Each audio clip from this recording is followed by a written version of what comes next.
Yeah. Hey everyone, it's Jay the Realtor here with real estate broker with the Barone Group. Today I'm here and happy to introduce my new mortgage lending friend, Pat Spencer. Pat has been at least Barone adjacent for a little bit, but now he's all acquainted, met everyone in the office. We've decided to keep him, so he's not For now. going to leave after it. Yeah. All right, Pat, we're happy to have you here, man. Why Thanks don't for having you me. tell us a little more about yourself? Let's start with where you're from, what you do, and how long you've been doing it. Yeah, so I'm from the south side of Chicago. My wife's dragged me up here, but I do love this area. It's beautiful. You get that kind of tight-knit community feel that the south side kind of gives me, so yeah, it's a great area. I love Sawgrass. I've been a mortgage lender now for about 6 years. I've been in banking for about 10 overall, but 6 just exclusively doing mortgages, and I love that as well. So yeah. What prompted the shift from banking to mortgage lending? So I kind of started to do more lending in my banking role. It was at a retail bank, but I was doing consumer loans. I started to dip my toes into consumer lending with HELOCs and stuff like that. And once I graduated college, they had an opening as a mortgage originator. So I kind of just took that and ran with it. Okay, yeah, because I was gonna ask, with it being such an adjacent field to real estate, that comes with instability. So I wondered what gets a person into Yeah. just opportunity met preparation. Yeah, so we might talk about this a little bit later, but I love lending in general. I love numbers, I love working with people. I'm sure similar to you, it's an awesome feeling kind of getting people into their home and helping achieve the American dream. So, that's always been great. I kind of thought I was going to get into commercial lending after college. That's just what the retail banks that's the place to go if you're going to stay in retail banking. Like I said, there was an opportunity I took and I love it. So. Okay. So with that, how many years? About 6, you said? Yeah, about 6. Yeah, I started right before the pandemic, so September 2019. So what would you say then sets you apart from other lenders? Yeah, so I love that question. Consumers ask me it all the time. I am not going to be a transactional mortgage lender. I think that my role as a mortgage lender is to be a financial advisor, essentially. I advise on debt, and people take out debt to buy a home, but I don't want to close your loan and never talk to you again. Yeah. My goal is to refinance you.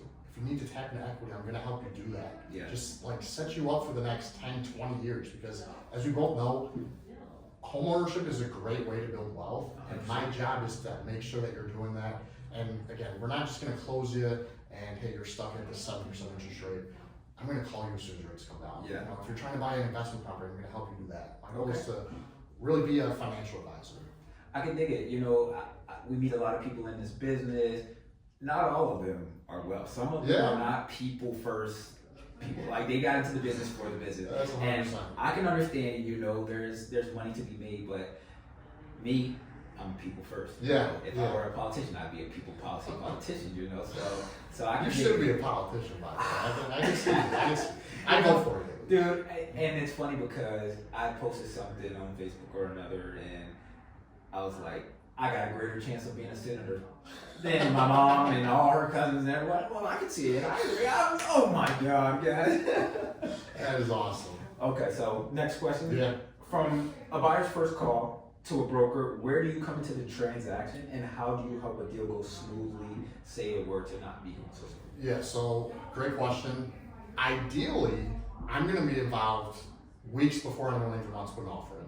So I tell clients this all the time. My ideal timeline is if someone thinks that they want to buy within a year, talk to me. Yeah. Because I can do what we call pre-qualification. It takes 10 or 15 minutes on the client's time. Just fill out an application. I'll do a soft credit pull. Make sure that there's nothing that we need to really fix before it is time to put in offers. Within a year is my honest answer. Okay.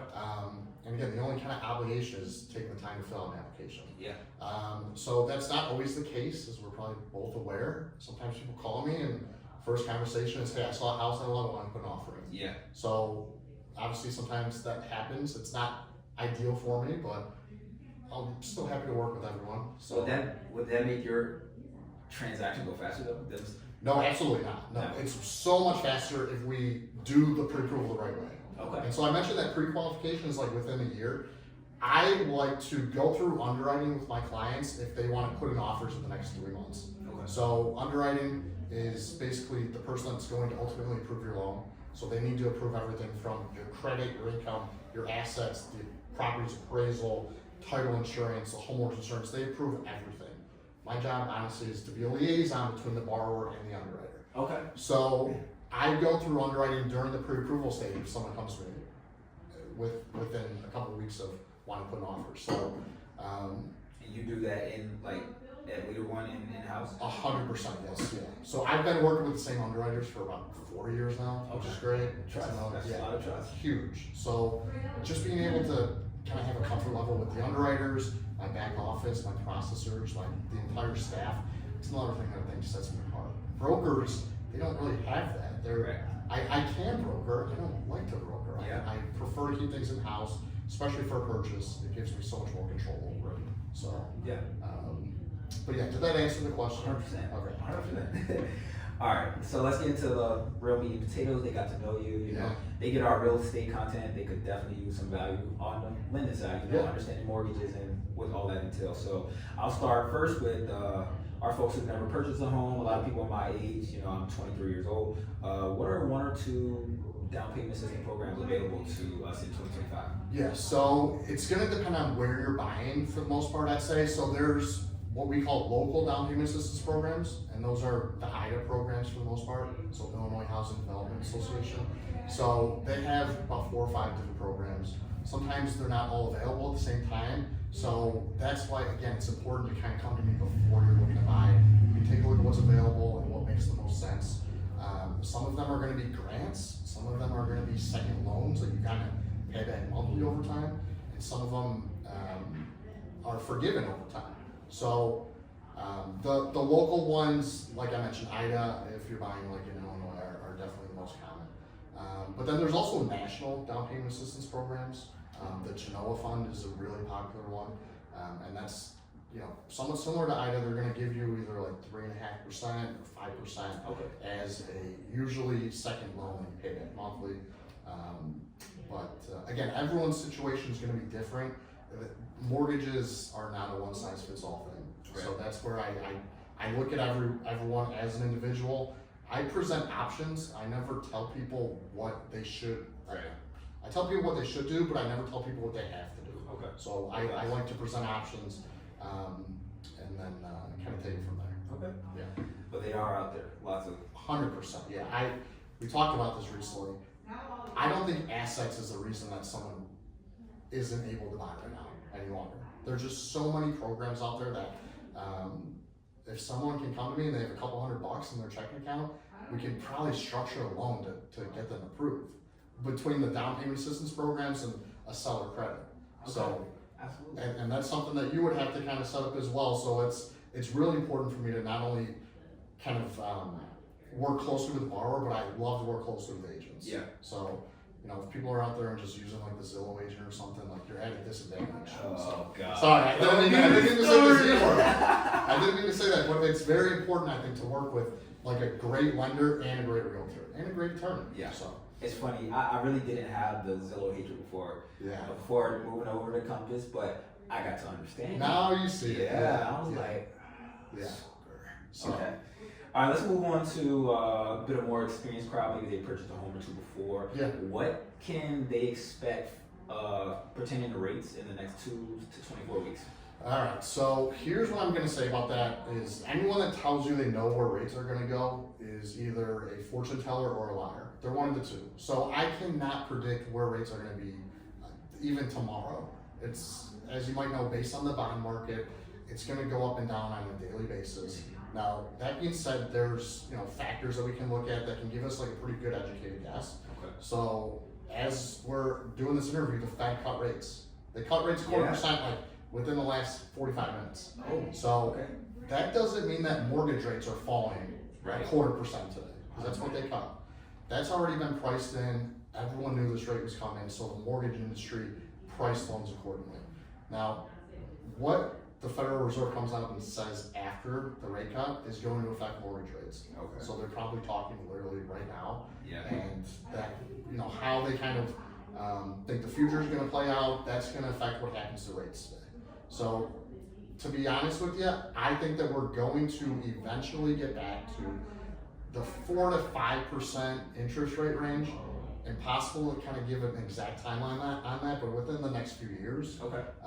the 2 to 3% COVID rates, unless something catastrophic happens again, we're not going to see those. I mean, that's just like, It was a perfect storm of right? And because if we look back historically, yes, yeah. right, this is where we're at. I love to show people a historical interest rate chart because you can go back to the 80s and rates were 14-15% Yeah. on mortgage. But then they started trickling down, and after between 2008 and the pandemic, 2020, rates were really in like the 3.5 to 5% range. And I think that that's a pretty stable kind of rate environment. And I do think we'll get back there once things do kind of stabilize, but there's still a lot of economic uncertainty. So, it's just a matter of time, hopefully. Yeah. But Okay. yeah, that's my 2 cents on that. That was a great answer, honestly. Thank you. I don't like when people blow smoke, Yeah. It's just it's not proper for our business. No. They come to us as experts, give the answer you have. Yeah. If you can get more information, get it, but other than that, we just get the information that comes from our experts, Exactly. Exactly. Great answer, man. Okay, let's talk equity. Yeah. I think renters, again, it's specifically my age bracket, a lot of people are in the adulting is hard and everything is all expensive, so they're like, how can I, buying so expensive, so like, I want them to be able to shift their mindset to like, how can I afford it? Do you have any advice, or are there any tools for them to see this is what I'll be able to afford, or maybe this is what I need to do to be able to afford it? Yeah, so I'm a numbers guy at heart. Like I've always loved math. So I think, just sitting down and playing out what is going to kind of happen for each person over the next couple of years is really important. So we can do a rent versus buy analysis. Right. Put numbers down and say, hey, if you continue to rent at X as opposed to buying and your monthly payments Y, and if prices keep appreciating at the historical value of 3 or 4% or whatever it is, here's how things are going to shake out. Here's where you win. Here's where you lose. It's a numbers thing. Yeah. So I think it's really important to kind of work with a lender that will help you kind of answer that question, because some lenders are in the sales business. Correct. They want to give a mortgage to every person they talk to. Obviously I want to help people achieve their goals and achieve their dreams, but sometimes renting does make more sense than buying. So I'll be upfront with people and say, here's a situation you're in. If you buy, your credit score isn't great, so we have to give you this type of loan, and your payment's going to be kind of high. I'm going to say maybe it makes more sense to wait 6 months or a year. Yeah. Let's work on the credit score. Let's work on some things to get you in a better position to buy, because I'm here for the long term. So would you say then, a person who wants a financial advisor but can't afford one, they could kind of take a back door toward you, 100%. Yeah, right? Yeah, and my services are free, unlike theirs. Yeah, So, right? Yeah, I'm happy to help people. This is why I do what I do. I truly do love to talk to people on a daily basis. And again, it's the American dream is owning a home. Yeah. It always has been. It So always like has been. helping people achieve that is it's a really fun thing to do. You can just tell you're a people first person, like you have the gift of gab. I appreciate that. Thank you. No problem, dude. All right. Question for you: what's something people overlook when getting pre-approved? Something maybe they don't think too much about. Yeah, so I'm gonna give 2 answers here. So the first is that mortgage lenders don't approve like a dollar amount of like you can go buy a $250,000 property. Everything is based on monthly payment with mortgages. Okay. So if someone's looking at 2 different properties, one of them is in an area that property taxes are really high, they're going to be able to not afford as much as opposed to a property that where property taxes are lower. Okay? Makes sense. So that's the first thing is not only property taxes, but homeowners insurance, HOA dues if it's a condo or something. Like if you're trying to buy in a high-rise downtown where HOA dues are a ridiculous $1,000 a month, like that's going to really affect your purchase power. Your 250 ain't your 250. Oh, it's probably going to be closer to 150. Yeah. So again, it's everything that we do is based off of a monthly debt to income. What are your bills? How much mortgage payment can you afford on a monthly basis? That's what we look at. Okay. So that's the first one. The second one is just if someone gets pre-approved, we give them a pre-approval letter. Here's the fun part: go house shopping. They think that they can. They think that they're good. They have this pre-approval letter in their hands. Like nothing's gonna change. I can go buy a place for $250 again, to use that example. But there are pre-approval best practices that I give the clients that I pre-approve. Okay. So one of them is like, if you can avoid a credit pull, avoid a credit pull. Like, don't go get a new car. Yeah. Because that's, if you get a $300 car payment, all of a sudden it's $300 less towards the mortgage that you're approved. Come on now, DTI. Yeah, Man. DTI, exactly. You're speaking my language. So, don't have any credit pulls, don't get new credit, not even like a credit card. Like, Yeah. wait until after you close to do things like that. And then just like, there's just best practices. Yeah. Don't transfer a bunch of money in and out of your accounts. Yeah. The paper chase with mortgages can kind of stink. I hate it. Mm. So I always try to minimize that, but yeah. Good. All right. Is there anything you wish that us as brokers knew so that it'll help on your end a little more? That's a great one. I mean, you guys are great that you guys come to me and kind of like trust me with the clients. Sometimes I don't like when brokers think that they know everything about the mortgage industry. That they know all the programs, they know, the underwriter should have done this already. There's a lot of moving parts in the mortgage world. So I honestly just like when people like yourself just kind of like trust us with the clients. We're gonna do what's in their best interest. Trust us if we're trying to get the loan closed just as much as you are. So just that trust piece I think is super important. Some realtors, they don't like lenders, they don't want to deal with them, they think that we're the worst people and we want to deny every loan, and that's just absolutely not the case. They clearly haven't established a good relationship because, like, what are we talking about? Yeah. We're real estate, they're mortgage lending. Yeah. Hand in hand. So, but brokers are people, so you come across all types. Yeah. All right. What's been kind of the most bizarre application you've seen? Maybe you thought it wouldn't go through and somehow it went through. Whew. All right. If you can even talk about it, I don't know. I was just gonna say confidentiality. something. My wife makes fun of me because like I always just say, I can't answer that. It's a HIPAA violation. Yeah. Like I'm very confidential with my clients' information. That being said, there was one that an underwriter sent me actually for a different loan they were working on because I'm pretty close with some of the underwriters I work with. And someone applied for a loan, they had to provide their tax returns, and on their tax returns, they wrote that their occupation was a gang member. I swear to God, and they spelled member wrong. It was that sticks out to me. It was just like, I don't even know if that loan closed. That wasn't my client. Yeah. But an underwriter was like, this just came across my desk. I've never seen this before, and I thought it was pretty wild. Gang member, huh? Yeah. Should I list it on my resume?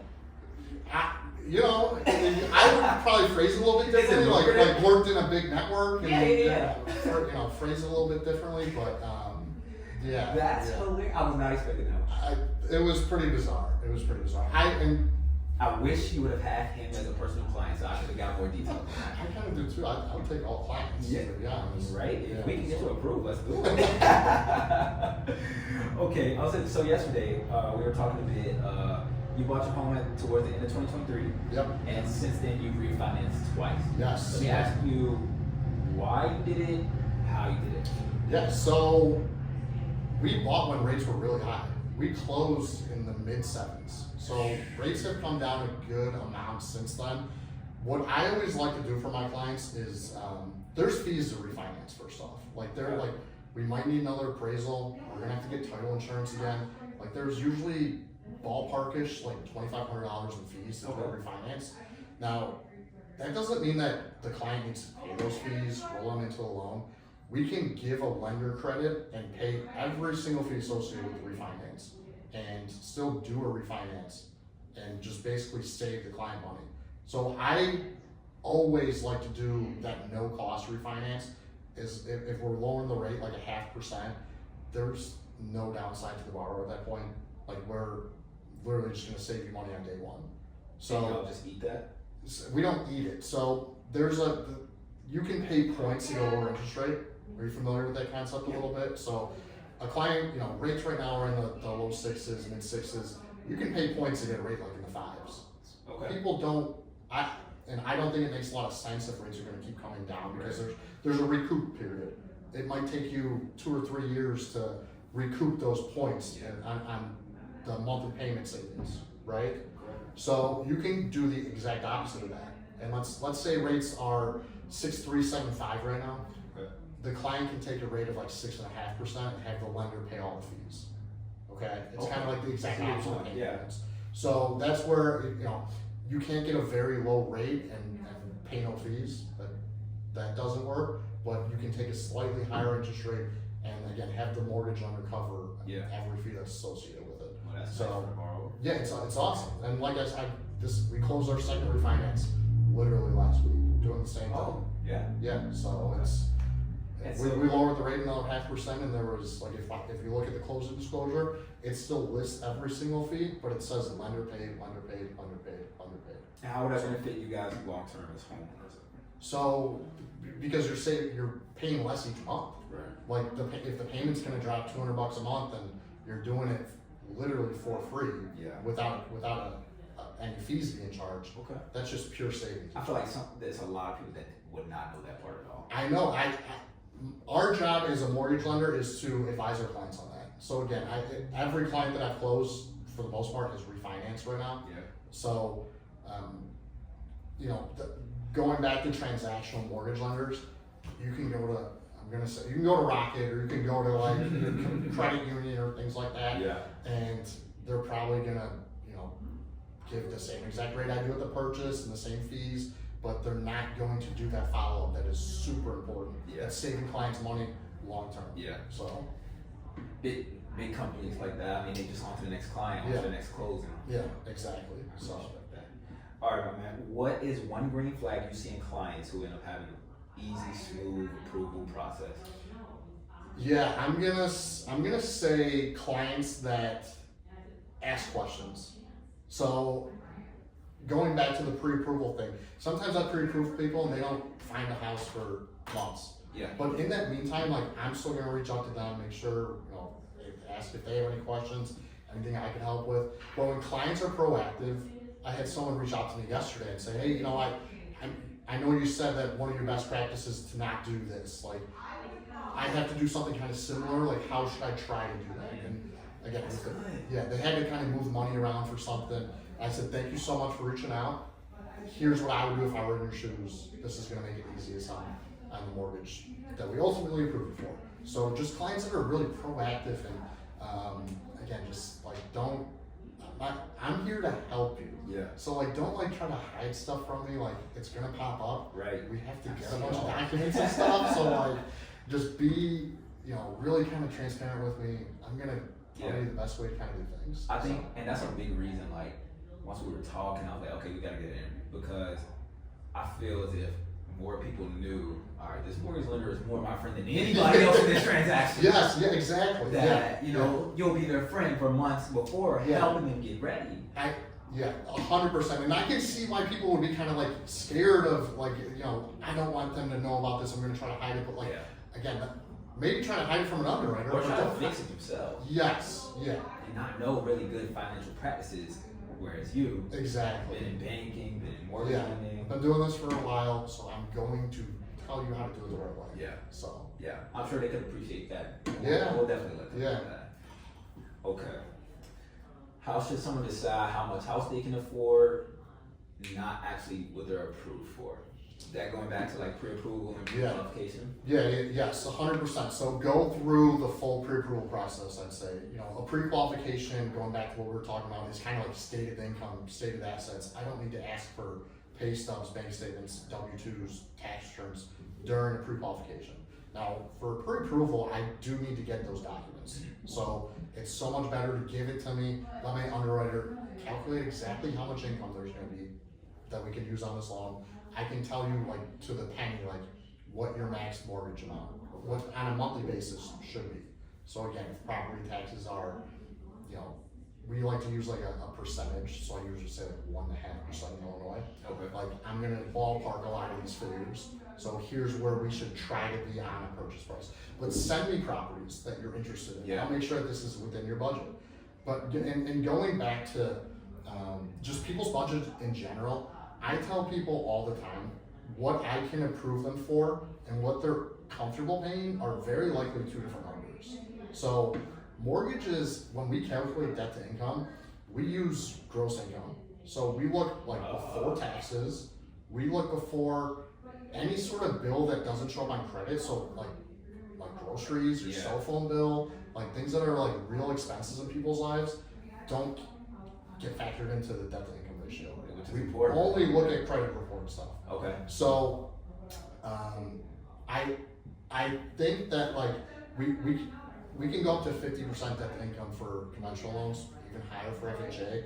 So if people are like at those numbers, they're going to be struggling more than likely to make that mortgage payment. Yeah. And I don't want to approve someone that is going to like be struggling down the road. Yeah. So I try to tell people like, you know, if I can approve you for, where I'm gonna use 250 again, that's my number I've been using, I can approve you for 250, but maybe you're more comfortable at a house that's 225 or 200 or something. Yeah. So. Because you have to eat. Exactly. Yeah, so- You have to pay your taxes. Yeah. Like you have to pay We're your just bills. mortgage. This is just mortgage. Exactly. Okay. So the debt to income ratio thing is you know, sometimes there's exceptions to that. So for example, qualifying income is a whole, I could literally spend 20 minutes talking about like how much income we're able to use for a mortgage applicant. But you know, sometimes if they like received a big bonus this past year, like we might not be able to use that as income because they haven't received it for 2 years. Right. Or if they are entirely commission based and their commissions keep going up, underwriters are really conservative and they're gonna like average that out over the last 2 years. Okay. So That even makes if sense. they can't afford it in reality, their debt to income ratio on paper might be a lot tighter. Yeah. So again, if DTI is tight for a client, that doesn't mean that they can't afford the house. They very well could, and I just can't use the income for one reason or the other. But if someone's on like a fixed income and DTI is tight, that's where it's a tough conversation to have because no one wants to hear maybe we should be looking at lower price places, but it's a conversation that I think will benefit a client long term. So that's why I have it. Somebody just said to me the other day, you know, and I've heard it before, uncomfortable conversations just make you better. It just makes everything more laid out. Exactly. You know, like, I could just let you, hey, all right, go do it, but Yeah. how would you think of me after this trip? Exactly. 2 years down the road, they're gonna think, hey, Pat gave me this loan knowing that I can't afford it. Like, what the heck? They're not coming back to you for a reason. Yeah, I don't blame them. Yeah. So. All right, we're gonna go into like a rapid-ish fire. You don't have to Yeah. be so quick, but we already kind of hit on some. But give me your top 3 things not to do before closing. Yeah. So any type of credit pull. Don't apply for a credit card even if you're not going to carry balance. Definitely don't like get a new car or anything like that. Any type of credit pull, don't do it. Number 2, I would say large deposits. So we have to get bank statements throughout the transaction. We have to make sure the earnest money left your account, things like that. If we see some deposit that's like a large amount of money, we need to source that. So if like, you know, I've had people before say, oh yeah, my parents decided to give me some cash. Okay, well you need to tell me that information because I need to document that properly.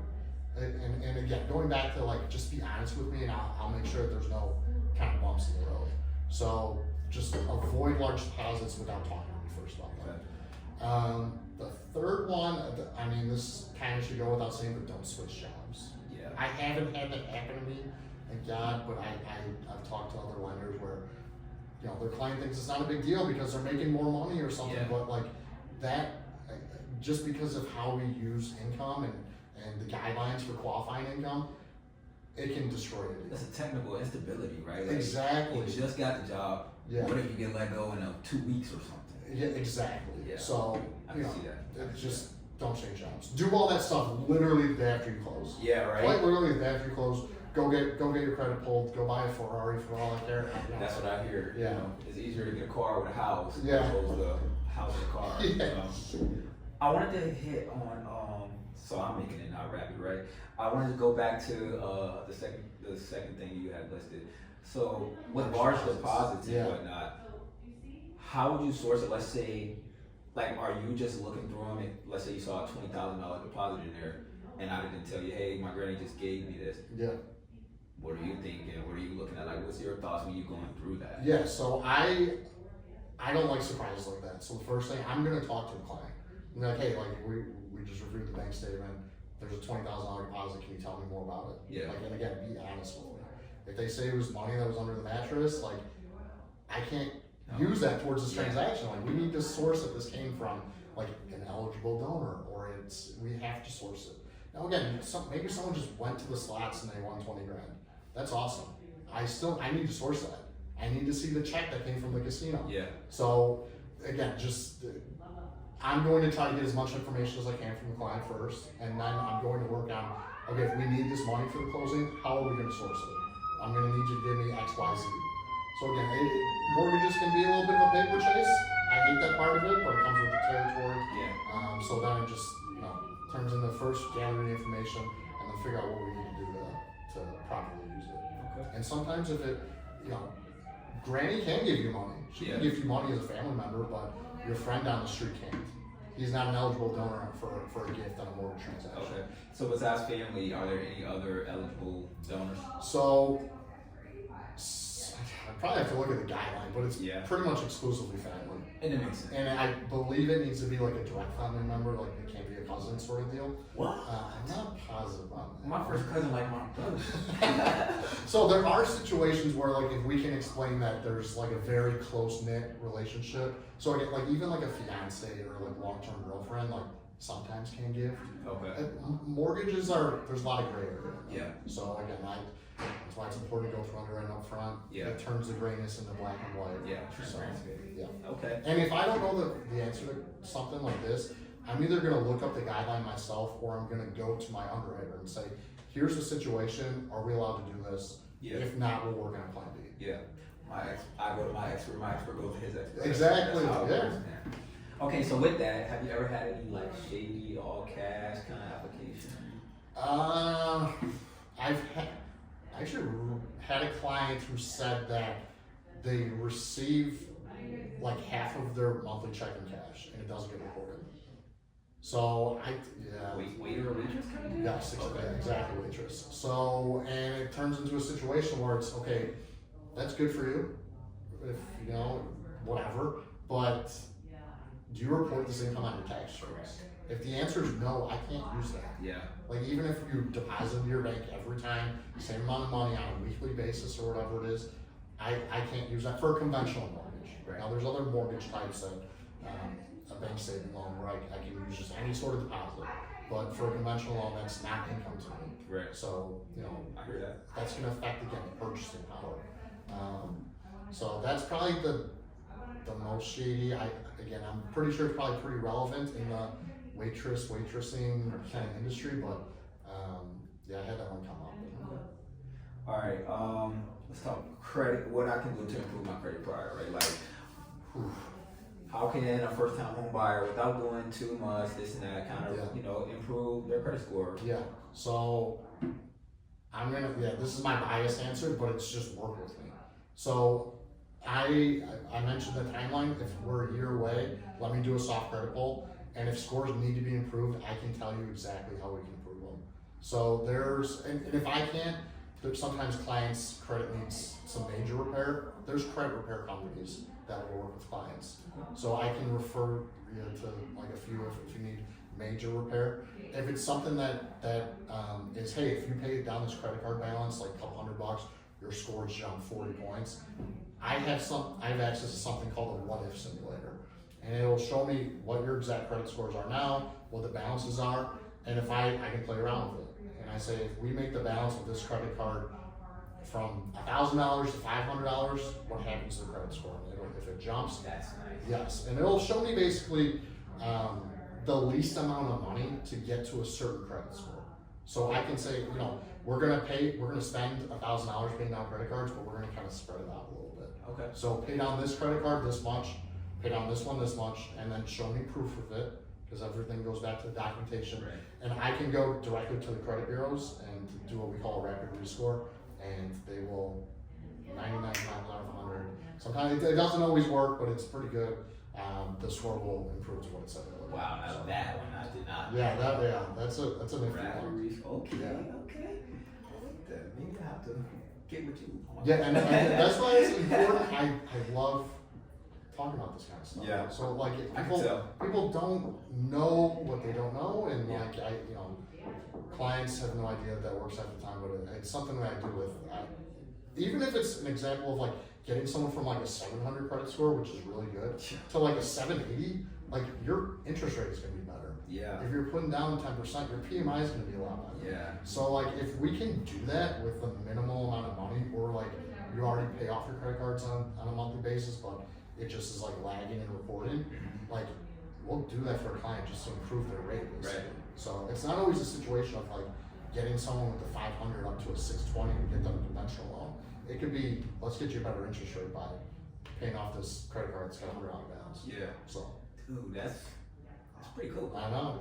So, Tell me about it. all right, we're gonna close with this one. Yes. One question every applicant, every buyer should ask their lender. Oh, all right. So, all right. I'm going to say, and this is for clients that don't work with me. Okay. Or clients that work with me. Because, but like I tell my client, I'm very transparent and Right. kind of honest about things like this.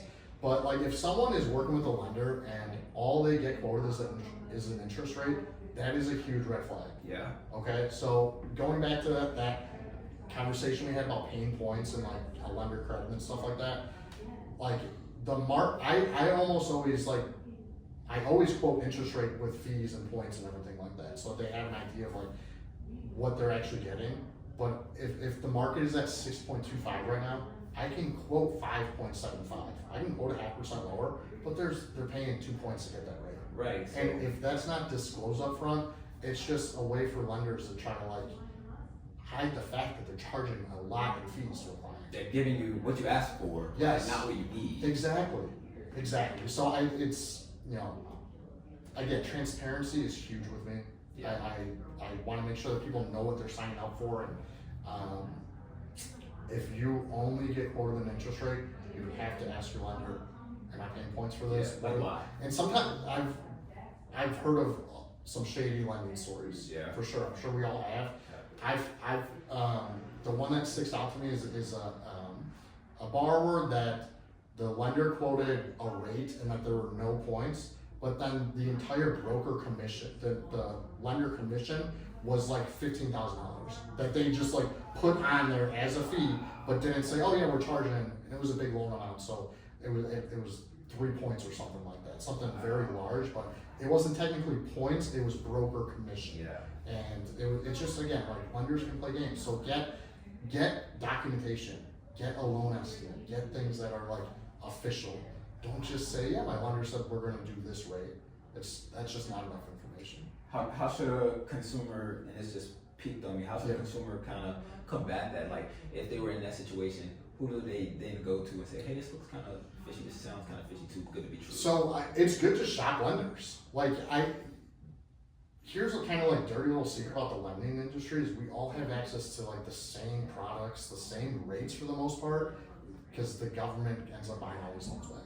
If it's a conventional loan, like Fannie Mae or Freddie Mac kind of set what rates are, and there's going to be a little bit of difference just depending on like how efficient one lender is and like what their kind of overhead is and stuff like that. Yeah. So there can be some minor differences, but no one's going to be 2 percentage points lower than me. Right. Like it's like rates are set by like Yeah. a secondary industry.